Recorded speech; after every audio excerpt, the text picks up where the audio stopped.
Anatin'izay tontolo politika izay tsara ny manamarika fa raha tsy toka tsy misy ny fiovana dia vinavinaina amin'ny fahefatry ny volana jolay ihany ho any no anatontosana ilay dinika fampihavanana ny filoha efatra dia ny amiral Latsiraka, Profesora Zafy Albert, Andriamatoa Marc Ravalomanana ary Andriamatoa Andrajoelina ny FFKM moa ny tompy marika amin'ny fikarakarana izany.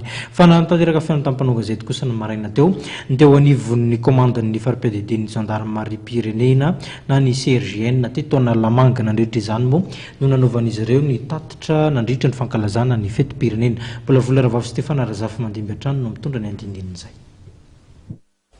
Tao natao filaminana sy fahandriam-pahalemana ny atrano teto Andrenivohitra amin'ny fetim-pirenena 9 Jona, hoy ny Kolonel Rakotomanina Florence. Araka ny tatitra nataony tamin'ny mpanoratra gazety androany dia tsy nisy ny fanafihan-jolahy izay nitranga teto Andrenivohitra. Marina tokoa fa betsaka ireo tsaonandeha fa isy ny korotana mialoha sy mandritra ny fetim-pirenena. Izay zavatra izay dia azo lazaina fa tsy nisy satria raha ny resaka filaminana na teny Antsonjombe, natao Mahamasina, na nandritra ny fandefasana ny Afomanga, na teny Antananarivo, na tany amin'ny région telo sasany dia tsy nahenona mihitsy hoe nisy korotana. Fa ny resaka embouteillage moa no hita, iny moa dia nanao izay ho afa ny polisy, ny gendarmerie dia ataontsika hoe nitohana ny famoivoizana nefa dia afaka nandeha moa rehefa avy eo. Ka ny tiako tenena zany dia tsy nisy na teto Andrenivohitra na manodidina azy na tany amin'ny faritra ny resaka fanafihan-jolahy. Ireny zavatra voaka gazety sasany ireny dia efa tany aloha izy ireny. Fa dia azo atao ny lamina tanteraka zany ny filaminana. Mikasika ny tsao zany, betsaka tokoa ny tsao tamin'iny fotoana iny, ny indrindra fa ny 25 sy ny 26 fa isy ny anapoaka, isy ny anipy grenady, efa moa dia tsy tanteraka zany satria efa niraisina tanteraka ny andraikitra amin'ny fandefasana ny ireny miaramila na gendarme na polisy manerana Antananarivo.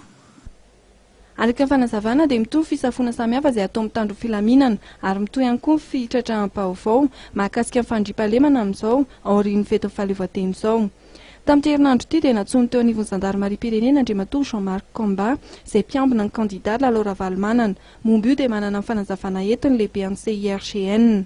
Misy amin'ireo vahiny ireo tonga eto amin'ny hoe visa tourisme na visa zavatra hafa nefa dia asa hafa no atao.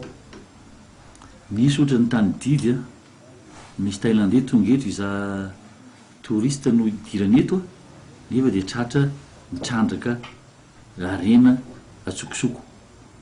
Rehefa niverifiena ny visa-ny dia tsy mifanentana ny asa nataony dia izy ny expulsé ireny. Nisy koa tany Antsiromandidy. Ka amin'izao zahay dia mahita fa misy vahiny manao asana sécurité ka sarotra be zany dia tsy maintsy ho verifiena no mikasika an'izay. Araka ny fanazavana dia tsy misy resaka politika fa fanamariana ny atota taratasy no ataon'ny Gendarmerie-pirenena amin'Andriamatoa Jean-Marc Combat. Ary araka ny fanazavana ankoatra azy dia mety hisy ihany koa ny vahiny hafa mampiayay atsony eo anivo mitandro filaminana.